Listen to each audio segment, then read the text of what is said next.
Welcome back to Sci-Fi Stories, Human Red. Today, we will be going over Crimson Stars, a story of human and Orithonian conflict that leads to discovering something bigger than the war. More important, something true to themselves. Chapter 1 Crimson Burden.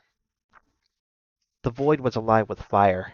Streaks of plasma carved across the stars, luminous ribbons cutting the black. Frigates darted like gnats, their weapons spitting light, while heavier ships lumbered into firing arcs, trading hammer blows that shook the heavens. Against the backdrop of the green-blue planet below, Plexar 5, the battle raged without pause, a storm of steel and fury. The Valaris spear was at the heart of it. On the bridge, smoke curled from ruptured conduits, crew shouted over the blare of alarms, their voices tight with tension. The ship groaned around them, as if protesting the punishment it endured. Captain Darren sat rigid in his chair, one massive hand gripping the armrest as he glared at the tactical display. His broad frame was as movable as stone, but sweat slicked the ridges of his crimson skin. "Report," he barked. "Forward shields at 61% and failing," said Maverick from Tactical. His voice was rough as gravel, but sharp with barely contained panic. "Enemy frigates pressing the flank." Darren's lip curled. "Keep the weapons hot. I will not allow this ship to falter while I draw breath." The words rang like steel on steel. Some of the crew straightened at his tone, clinging to his certainty. Rhiza Seralyth stood at her console, just below the captain's dais. She was motionless save for her hands, which moved with precise economy over the glowing console. Slim and tall, her crimson skin gleamed in the harsh light. But it was her eyes that drew glances and unease. Pure teal orbs unbroken by white. Alien, even to her own kind. She had learned to endure their stares, their whispers, just as she had learned to endure loss. The tactical display painted the truth in brutal clarity. The formation was fraying. Human frigates, small, fast, aggressive, were exploiting every opening. Darren's counter orders, rigid and predictable, playing right into their hands. Rhiza hesitated. "You are not captain. You have no right to correct him." Yet the instincts sharpened by years of drill screamed at her to act.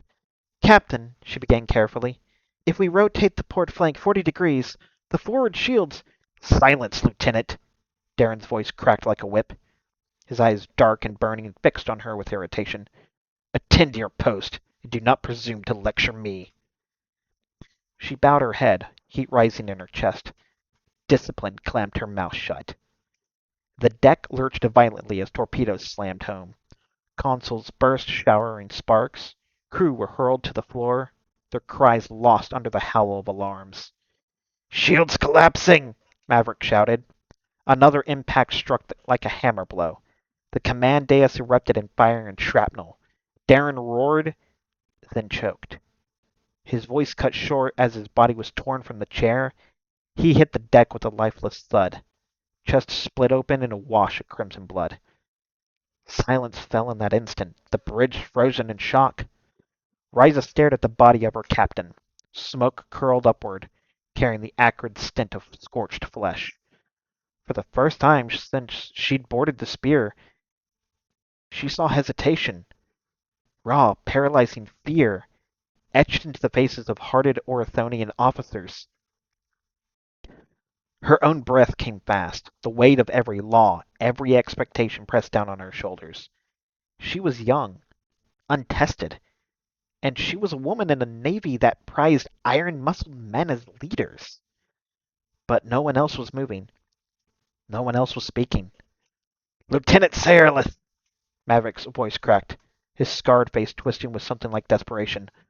"Orders!" Her heart pounded. "Orders. Mine."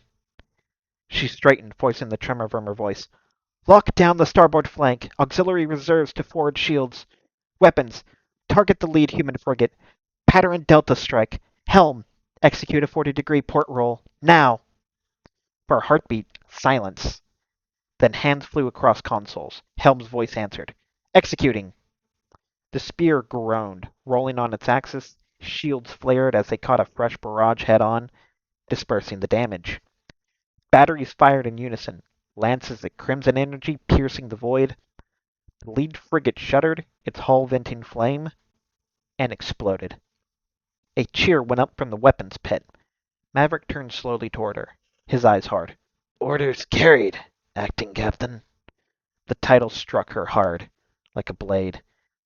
She had not sought it. She never wanted it. But it was hers now. Rhiza Seralyth, orphan of war, child of the Navy, found herself in command of the Valaris Spear. The battle did not relent. Reports poured in like a tide, casualty lists mounted. The ship bled from a dozen wounds. Fire on Deck 7, hull breach in Section C, power failures across secondary systems. Yet she forced herself to remain calm, issuing orders with crisp precision. When crew wavered, she snapped them back to focus. When officers faltered, she corrected them without hesitation. Each order was a blade sheathed in her voice, cutting away doubt. Still, she saw the sidelong looks, heard the undertones of the way her male officers addressed her. They obeyed because there was no one else. But respect had not been won. The humans pressed their advantage. Frigates harried the spear, circling like wolves. The tactical display bloomed with fresh contacts. "Boarding pods incoming," Maverick reported grimly. Her jaw clenched. "So, that's their play." "All hands," Rhiza commanded, her voice broadcast across the ship's comm. "Prepare for boarding. Seal internal compartments. Hold the line. The Valaris spear will not fall." Her officers glanced at her again, but this time something shifted in their expressions. Not full faith, not yet, but the beginnings of it.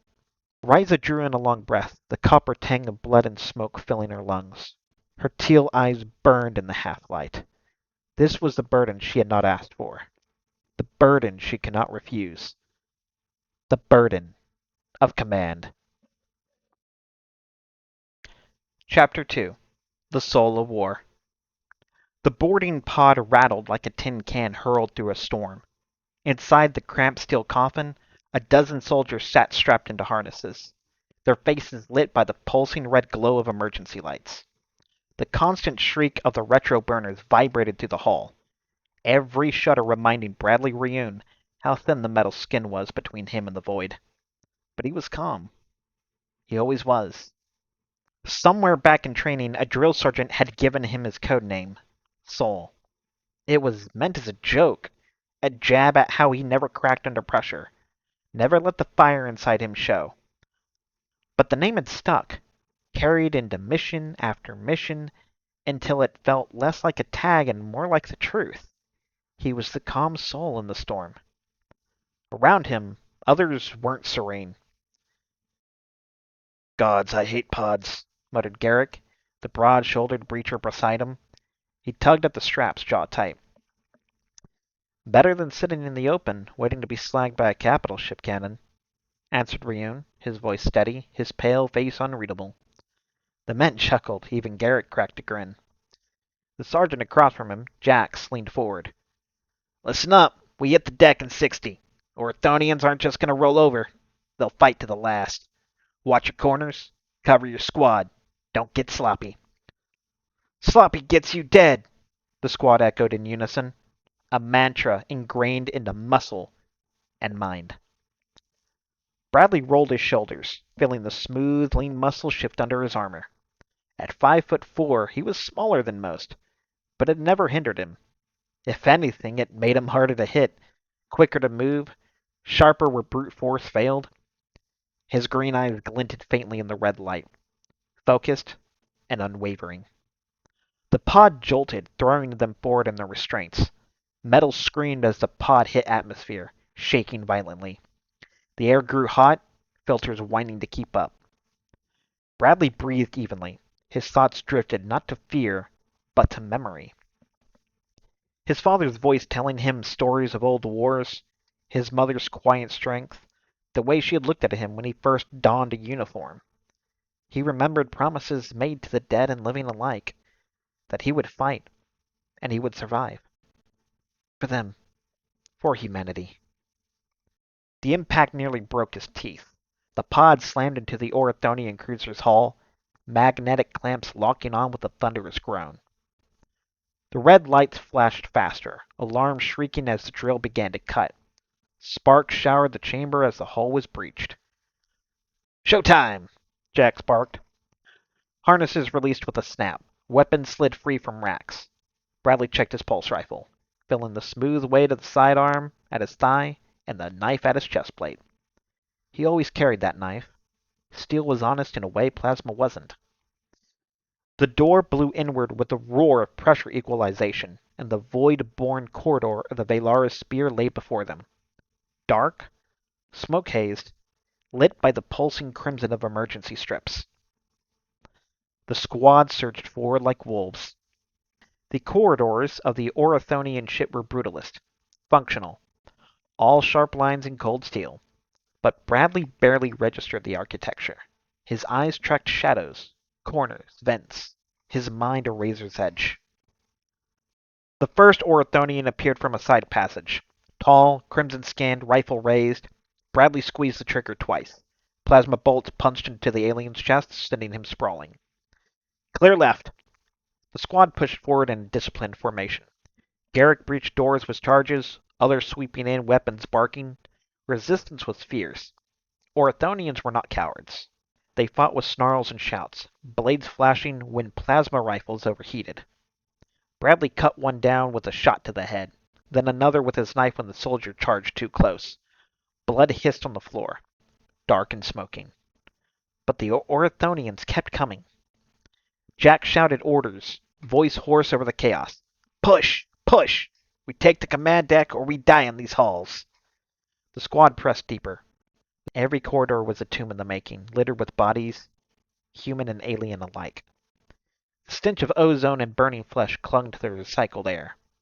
Bradley's breathing was steady, but inside something stirred. So many dead, so many for a scrap of steel in the void. He pushed the thought aside. Survival came first. The command deck was ahead. Bradley could feel it. The thickest resistance always guarded the heart. They rounded a final corner into a broad corridor lined with shattered panels. Alarms screamed. Fire belched from ruptured conduits. At the far end, Orithonian defenders had entrenched, rifles spitting molten death. The firefight was hell. Plasma bolts sizzled past, burning through armor, flesh, steel. Garrick went down with a scream, chest torn open. Jax cursed, dragging another soldier behind cover. Bradley dove behind a console, firing in bursts. Every shot calculated. One defender fell, and then another. Still they came. And then he saw her. Amidst the chaos, striding forward like a blade given flesh, was an Orithonian unlike the rest. Slim, tall, crimson skin gleaming with sweat and blood. Hair a dark cascade of purple pulled tight for combat. Her eyes, gods, her eyes, were pure teal, alien pools that glowed with an unbroken intensity. She carried a blade of light crackling with energy, and moved with lethal precision. Bradley's breath caught. This one was different. Their gazes locked across the smoke and fire, just for a heartbeat, and then she was upon them. The melee was chaos. Rhiza carved through his squad like a storm, blade flashing arcs of death. Two soldiers fell before they could even scream. A third had his rifle split in half before the return stroke opened his chest. Bradley surged forward, firing point blank. She twisted, the bolt grazing her armor, leaving only a scorched mark. Up close, she was terrifying. Her movements were fluid, honed, every strike precise. But Bradley was fast, relentless, his smaller frame slipping past her swings. He lashed with his knife, forcing her to parry. Sparks burst as steel met energy. Their battle was a dance, brutal and intimate. She drove him back against a bulkhead. He blocked with his rifle, the blade hissing as it cut through steel. He struck back, the butt of the weapon slamming into her side. She staggered, snarled, then swept low, and he leapt back, barely keeping his legs. Around them the fight dwindled. His squad fell one by one, until only screams and silence remained. It was just the two of them. Bradley's lungs burned, blood dripping from a cut on his arm. He shifted his knife into a reverse grip. His green eyes locked with her teal eyes. She circled him, blade humming, breathing steady, and for the first time, he saw something flicker in her gaze. Not hatred, not rage, but something unreadable. Their weapons clashed again. Her blade grazed his side, searing flesh, but pain flared hot and blinding. But he held his ground, knife slashing across her gauntlet. She hissed, more surprised than hurt. The duel raged, neither yielding, both scarred and bleeding. Finally, her blade slipped past his guard. The energy scorched across his abdomen. He cried out, body jerking, the knife falling from his grasp. He collapsed to one knee, breath ragged, vision swimming. She stood over him, blade raised for the final strike. Bradley looked up at her, bloodied but unbroken. He met her teal gaze with defiance. Do it. End it. But she didn't. The blade hovered. Her breath came quick, her chest rising and falling. For a heartbeat, the battle around them faded, and she lowered her weapon. Pain consumed him as Orithonian guards dragged him from the corridor, his blood staining the alien steel. He drifted in and out of consciousness, but one thought burned through the haze. Why did she spare me? The shadows closed in. He held on to that question, clinging on to it, like a spark in the darkness. Chapter 3. The Captive. The corridors still stank of smoke and blood. Rhiza walked among the wreckage of her ship with her spine held straight, though every step was weighted with exhaustion. The battle had left Valar's spear battered, but alive. Her crew worked to douse fires, patch hull breaches, and carry away the fallen. And yet her mind lingered not on the damage reports scrolling across datapads, nor the accusing stares of her officers who still wrestled with her authority. It lingered on him. The human. He should have been dead. She should have ended him in a single stroke, as she had the others. Yet, when her blade hovered above his broken body, something in his gaze had caught her hand. Green eyes, pale face streaked with blood, and a defiance that refused to bow. She had spared him. Why? She should have killed him. He had fought fiercely, cut down her crew, driven her to the brink in their duel. He had earned the death she gave the others. Now, instead of a corpse, he lingered in her brig. Rhiza's boots echoed against the deck as she strode toward the reinforced cell. The guards outside stiffened at her approach, eyes betraying unease. They had whispered already about her hesitation, about weakness. "Report," she said crisply. The senior guard inclined his head. "The human lives, wounds are stabilized, shackled under guard." "Good." She keyed the door herself. He sat against the wall, wrist chained before him, shirt scorched and dark with dried blood. His black hair was matted, sweat shining on his pale skin. When he lifted his head, those striking green eyes fixed on her with clarity that surprised her. He should have been unconscious, yet here he was, awake and watching. For a moment they simply studied each other. "You're the one who didn't kill me," he said, at last, voice rough but steady. His words carried the clipped cadence of his tongue, harsh, yet compelling. Rhiza did not answer immediately. She appraised him as she would anyone else, teal eyes unblinking.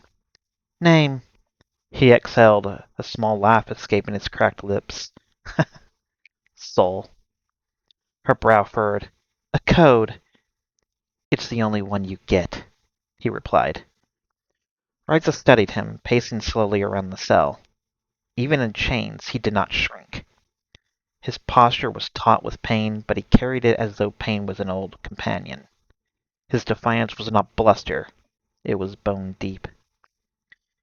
You think yourself clever hiding behind a mask, she said, but I saw you fight. A name does not change who you are. His lips twitched in something close to a smirk. Then why do you want it? She stopped pacing, teal eyes locking onto his. The truth slipped out before she could harden it. Because I spared you, and I should know why. The smirk faded. You don't know? He asked, voice low, almost disbelieving. Her throat tightened. No, she didn't know. She'd been forged to kill without question. Her hands bore the weight of every life she had ended without hesitation. And yet, his eyes had unsettled her. Not fear, not even anger. Something else. Something she didn't know. I don't know, she admitted. His gaze sharpened at that. For the first time since she'd entered, he seemed almost intrigued. You killed many of mine, she said after a pause. You killed more of mine, he answered without flinching. Such is war. Such is madness. The words cut through the air between them like a blade. Her jaw clenched, but she could not dismiss them. In his voice was not accusation, but weary conviction, as though he too carried ghosts with him. He hadn't expected her to come herself. When the alien captain entered the brig, Bradley forced his battered body upright. Even as pain lanced through his side. He had thought she would send guards or perhaps finish what she'd begun. Instead, she stood there, teal eyes burning with unreadable fire, demanding his name. He had given her the one he could afford, Soul, the one the core had carved into him, the one that truly wasn't his. He wasn't ready to give the rest. Not to her. Not yet. And then she confessed she didn't know why she spared him. That had shaken him. Commanders, captains, killers, he'd seen them all. They didn't hesitate, didn't admit doubt. But she did. It made her real. You're different from the others, he said quietly. Her eyes narrowed. Different. You hesitate, you think. Most of your kind, they fight like machines, but you, he nodded toward her blade, invisible but present in memory. You pulled back. For a moment, her jaw tightened as though she wanted to strike him down for daring to say it, but she didn't. Bradley leaned his head back against the cold wall, letting out a breath that rattled through his bruised chest. Maybe you and I both know this war is eating us alive. Maybe that's why I'm still breathing. Her silence was heavy, but it wasn't dismissal. He looked up at her again, really looking this time. Crimson skin slicked with sweat, purple hair bound for battle, eyes like oceans with no horizon.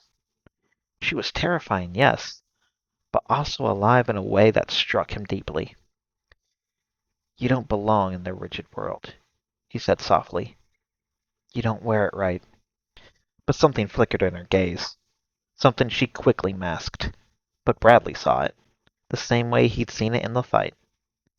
He smiled faintly despite blood crusting his lips. Don't worry.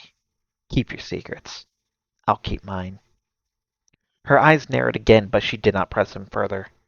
Instead, she stood in silence as though wearing the words of a man she should have already killed. And in that silence, Bradley felt it too. The smallest crack in the wall between them. Fragile, dangerous, and undeniable. Chapter 4. Fractures in Firelight. Time inside the brig was measured by the hum of the ship. The Valara's spear lived in pulses, a low thrum through its decks, a mechanical heartbeat echoing in Bradley's chest. He stopped trying to guess the hours. It was impossible without the stars, without a sun to rise and fall. But he knew days were passing, each marked by the arrival of food, by the rotation of guards, and by the visits of the one person who shouldn't have been there at all. Rhiza. At first, he thought she came to interrogate him, to break him down in subtle ways the Orithonian military manuals preached. But her questions were never quite questions. She asked about his perspective on combat strategy, on human weaknesses, on the nature of loyalty.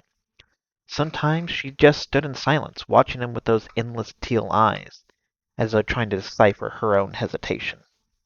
He gave her little, only soul, only fragments of words and thoughts. But he found himself giving her tone. Not anger, not venom, but honesty.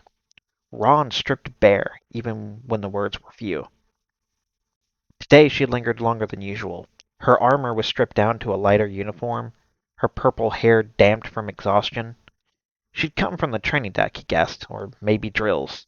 There was a looseness to her shoulders, though her eyes were still sharp.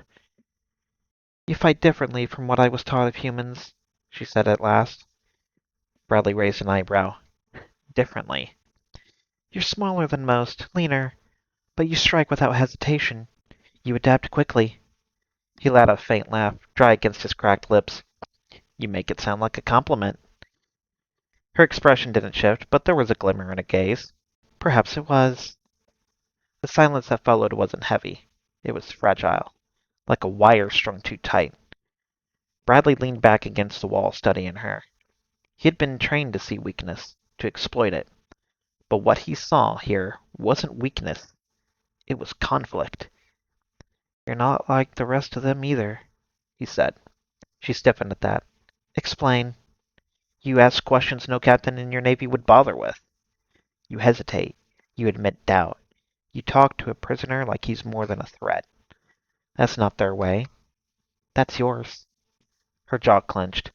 For a moment he thought she might leave, but instead she drew closer, the glow of the brig's shields lighting her crimson skin in a ghostly hue. "And what is it you think I am, Sol?" Bradley didn't hesitate. "Someone who doesn't belong in a cage. Not theirs. Not the ship's. Not even the one you've built around yourself." Her breath caught. So small, so subtle, he wouldn't have noticed it if he hadn't been listening for it. And for the first time since his capture, Bradley let the corner of his mouth curl into something like a smile. "You see it too, don't you?" Her chest was tight when she left the brig, though she kept her expression still before the guards. They couldn't know what passed between her and the human. It would erode everything she'd fought to build. The fragile respect of her officers, the authority she still held only by a razor's edge. And yet, she couldn't keep away. Soul. He gave her nothing else, but somehow that single word had weight. It was a shield, yes, but also a strange kind of offering. She had seen countless humans on the battlefield, cut them down by the dozen, and they all blurred into one. But this one resisted becoming a ghost. In him she found questions she had never dared whisper aloud. That night, she stood alone in her quarters. The chamber was austere, the walls lined with relics of Orithonian discipline, banners, a ceremonial blade, the logbook of captains past. It should have inspired pride, yet it suffocated her. The faces of her dead crew haunted her more than the emblems of glory. Her reflection in the polished alloy stared back, tall, slim, crimson skin gleaming under the dim light, purple hair unbound, teal eyes unblinking. She had been told all her life that her form was beautiful, enviable, almost sacred. Yet what was beauty in a cage of duty? When she closed her eyes, she didn't see the banners. She saw green eyes, sharp and unyielding. She heard his voice calling the war madness. And she felt, though she tried to deny it, the strange pull of his words. "You don't belong in a cage." For the first time in years, Rhiza Seralyth felt something inside her stir. Something dangerous. His ribs ached, his wrists burned from the shackles. And yet each day he felt stronger. Not just in body, but in resolve. He had thought at first that his survival was luck, or her weakness. But the more Rhiza came to him, the more he realized it was something else. She didn't see him as just an enemy. She saw him. And that wasn't something Bradley had expected to find this far from Earth, aboard a ship soaked in his comrade's blood. It was dangerous. Every word they traded was a blade's edge. But he couldn't stop himself from leaning into it. On the seventh day, when she came to him, he finally said something he hadn't dared before. "You ever think about leaving it all behind?" he asked. Her eyes narrowed. Leaving. The Navy. Orders. The war. All of it. She was silent for so long he thought she might walk out. But then slowly, she lowered herself to sit across from his cell, close enough that only the field separated them. Yes, she whispered at last. Bradley's heart kicked against his chest. The word was a seed, fragile but alive. He leaned forward, lowering his voice. Then maybe you're closer to freedom than you think. Her gaze flicked up to his. In that instant, the air between them wasn't captain and prisoner. It wasn't Orithonian and human. It was two souls staring across the void, daring to imagine another path. The moment terrified her. His words, his presence, his quiet defiance. It gnawed at her armor, at the layers of duty she had worn for so long they had become skin. He shouldn't have been able to reach her, and yet she found herself lingering longer each time, drawn back despite herself. Tonight, she didn't return to her quarters after leaving him. She went to the observation deck instead. The stars stretched endless before her, a river of firelight across the abyss. Plexar 5 turned slowly below, its colony lights like sparks on the dark surface. She thought of the banners in her chamber, of the oaths she had spoken, of the voices of the admirals that still echoed in her ears. An Orithonian's duty is eternal. An Orithonian's blood belongs to the Empire. And then she thought of him, shackled but unbroken, whispering of freedom. She pressed her palm against the glass, teal eyes wide as though the stars might answer. For the first time in her life, she finally admitted it to herself. I cannot stay here. If I do, I will die. Not in body, but in soul. And with that mental admission came another. She could not do it alone. Her thoughts turned to the human in her brig, to Soul. The realization struck her like a blade's edge. If they wanted to live, not merely survive this war, but live, they had to do the unthinkable. They would have to escape. Chapter 5. The Break. The hum of Valara's spear had become a lullaby of sorts. One he could almost ignore now. Almost. The bruises across his ribs had faded to a deep yellow. His shoulder wound had knitted under Orithonian medgel, and the ache in his wrists from the shackles had become familiar. His body had healed enough that the caged predator in him stirred again. But it wasn't just his body that burned with restlessness. It was her. Rhiza came again, as she always did, but this time her expression carried a weight he hadn't seen before. There was no rigid mask of command, no feigned detachment, just the raw tension of someone standing at the edge of a choice. She dismissed the guards with a single command. They obeyed, though unease flickered in their eyes. When the chamber was theirs alone, she stood before the glowing barrier, staring at him. I cannot keep you here, she said, voice low. Bradley arched an eyebrow. That sounds like an admission. It is a death sentence for us both, if I am discovered. Then why are you here? Her fists tightened at her sides. For once, she didn't seem to have the words sharpened and ready. Finally, she forced them out.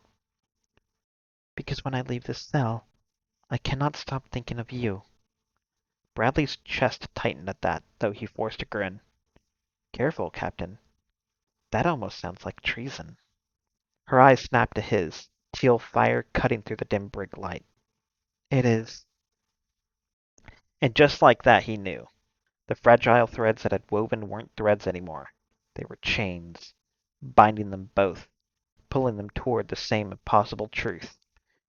Bradley leaned forward, his voice dropping to a whisper. Then let's make it count.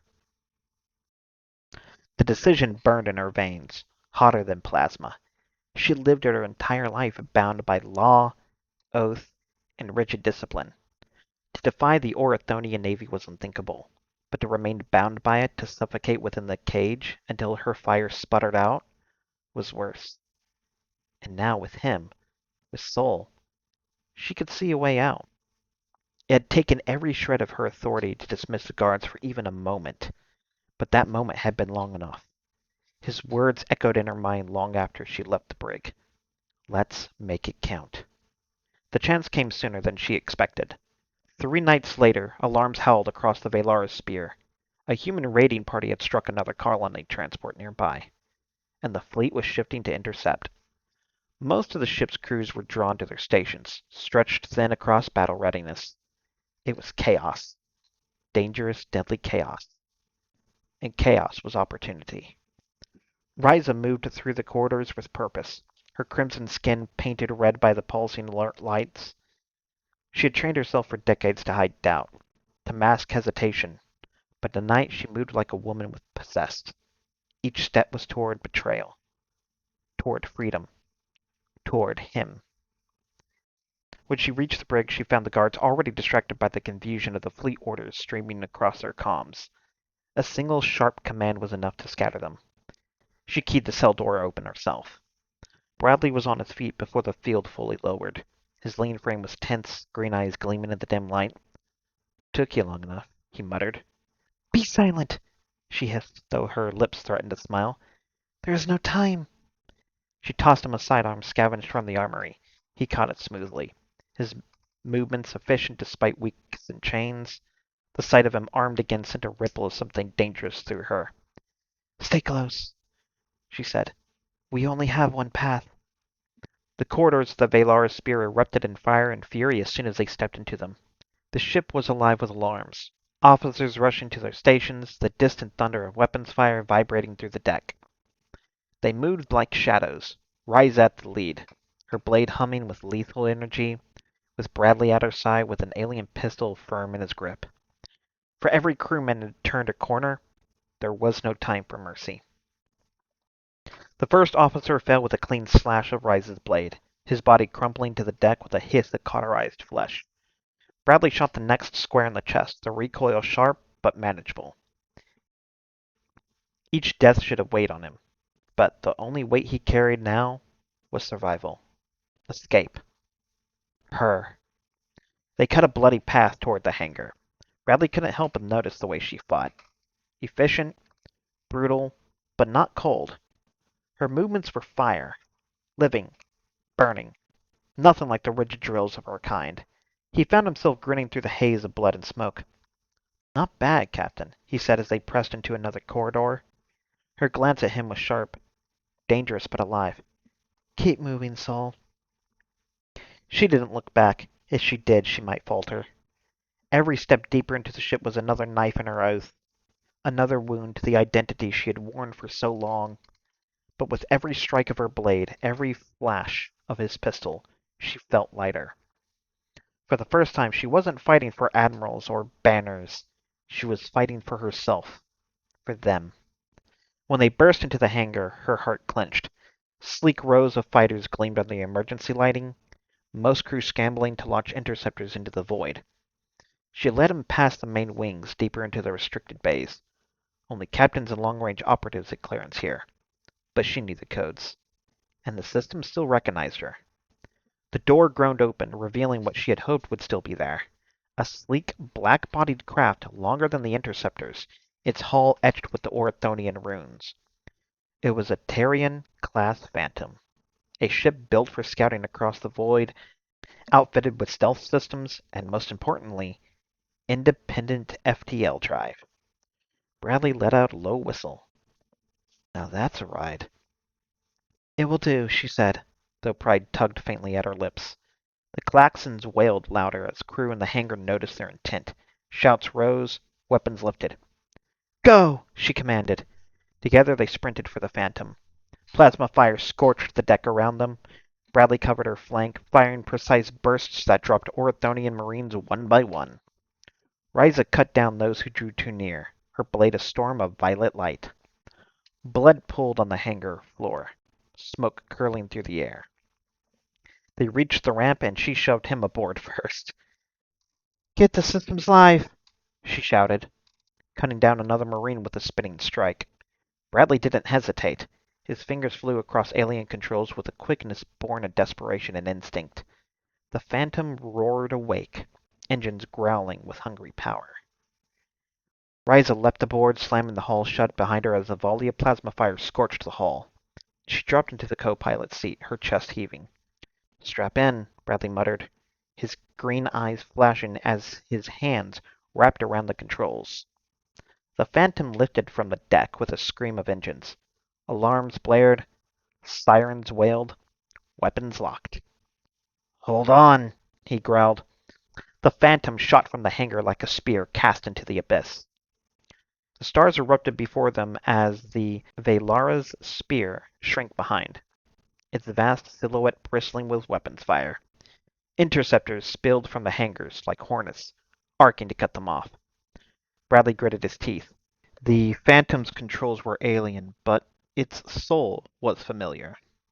Sleek, responsive, built to dance through fire. His hands moved fast, dodging plasma lances, rolling the ship in evasive bursts. "Coordinates!" he barked. Rhiza's fingers danced over the nav system, teal eyes focused with razor intensity. "There's a void corridor here, if we clear the blockade." "Then hold tight." The Phantom dove, weaving through the chaos. Enemy fighters screamed after them. But Bradley pushed the craft harder, riding its edge, feeling its heartbeat sync with his. Plasma fire licked past, close enough to sear the hull. Rhiza fired the rear guns, her precision deadly. One pursuer erupted in a bloom of flame, then another. Together they carved their path. The blockade loomed before them, cruisers shifting to close the gap. The Velara's spear voice echoed across the comms, demanding surrender. Bradley only grinned, teeth bared. Not today. Rhiza slammed the coordinates into the FTL drive. "Punch it!" The Phantom roared as energy built in its core, the deck thrumming under their boots. Light bled across the canopy as the stars stretched into rivers. And then, with a sound like the tearing of the universe, they were gone. Silence. Only the hum of the Phantom's systems remained. The stars stretched into endless tunnels of light. Behind them lay war, betrayal, blood. And before them, unknown. Rhiza turned to him. For the first time since their blades had crossed, since his capture, since she had let herself take this impossible path, she allowed herself to smile. "We did it," she whispered.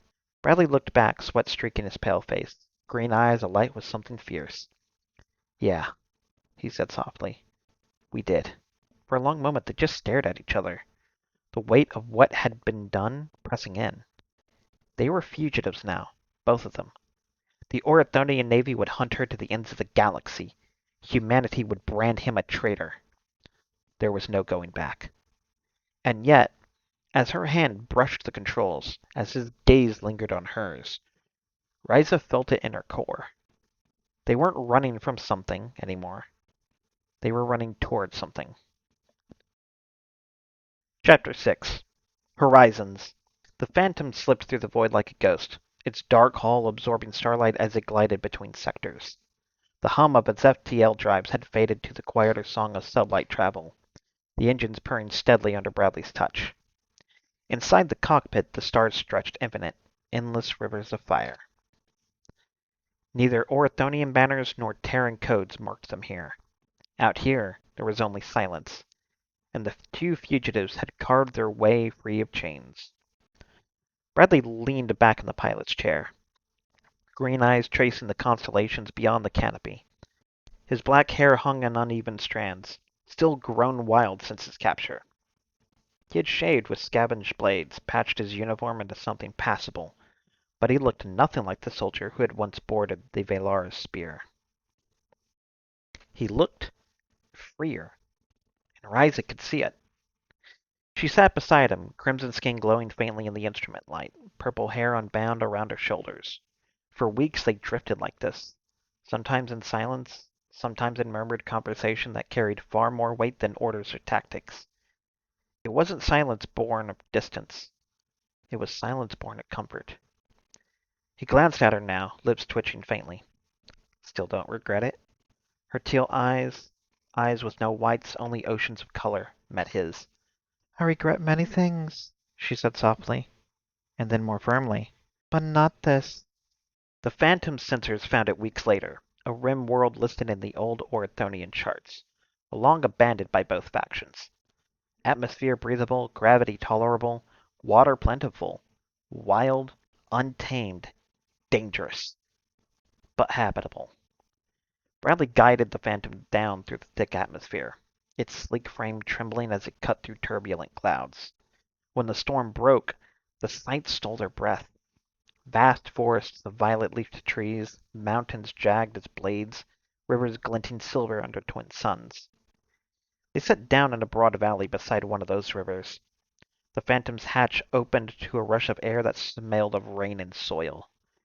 Rhiza stepped out first, boots sinking into the unfamiliar earth, teal eyes wide as she breathed in deep. For the first time since childhood, since before the Navy, she felt the chains lift completely. Bradley emerged behind her, running a hand through his hair, a grin breaking across his pale face. Not bad. Could almost fool me into thinking the galaxy isn't a madhouse. She glanced at him, lips curving faintly. Almost. Together they began the impossible, building a life from nothing. A year later. The seasons turned. The Phantom became more than a ship. It became their hearth, their shelter. They cleared land by hand and by blade, built crude structures with scavenged tech, hunted the strange beasts of the violet forests, learned which fruits and roots wouldn't kill them. Bradley's lean frame grew harder with the labor, his pale skin bronzed faintly by twin suns. His green eyes still burned with fire, but softer now when they landed on her. Rhiza shed her captain's armor for woven cloth, her purple hair grown longer, tied back when she worked. She was no less fierce, no less disciplined, but she laughed sometimes now.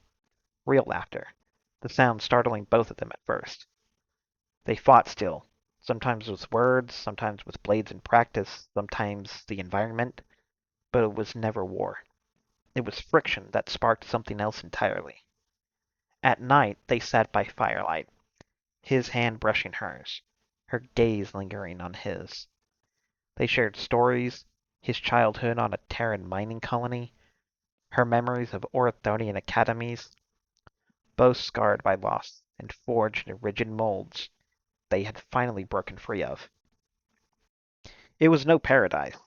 Beasts prowled, storms raged, supplies ran thin, but it was theirs.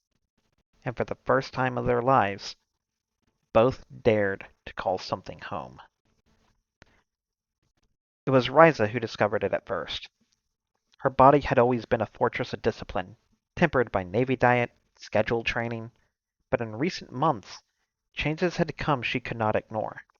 Fatigue that lingered, subtle shifts in rhythm, a strange warmth in her chest when she looked at him. At first she dismissed it as stress, the toll of survival.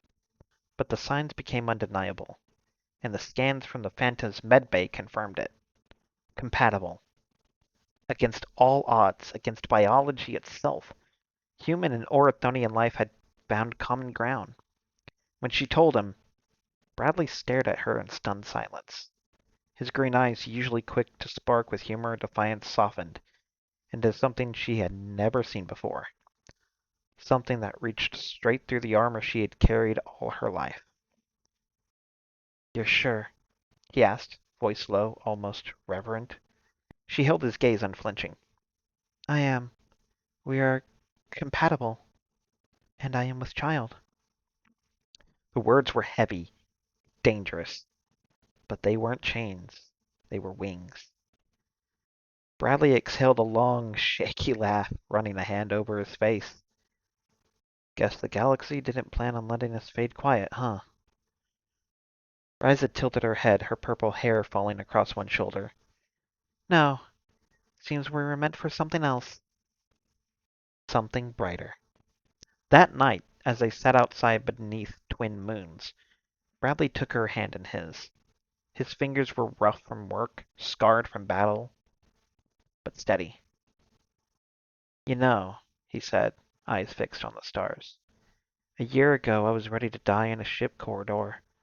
Thought that was all there was. Duty, blood, war, no future. And now Rhiza asked. He turned to her, green eyes catching the moonlight. Now I think we just might make it. Her chest tightened at the warmth in his voice, at the truth of it. She rested her forehead lightly against his, her teal eyes closing. Yes, she whispered. We will. The stars stretched endless above them, silent witnesses to their vow. For once, neither banners nor change reached them. There was only firelight and the beating of two hearts that had found each other across the gulf of war. The future was uncertain, perilous, fragile, but it was theirs, and it was bright. Thank you for listening to Sci-Fi Stories, Human Red. This has been the story of the Crimson Stars. As always, if you liked it, leave a comment and give it a like. And if you would like to hear more, subscribe and hit that bell icon so you never miss another video. And, as always, have a great rest of your day.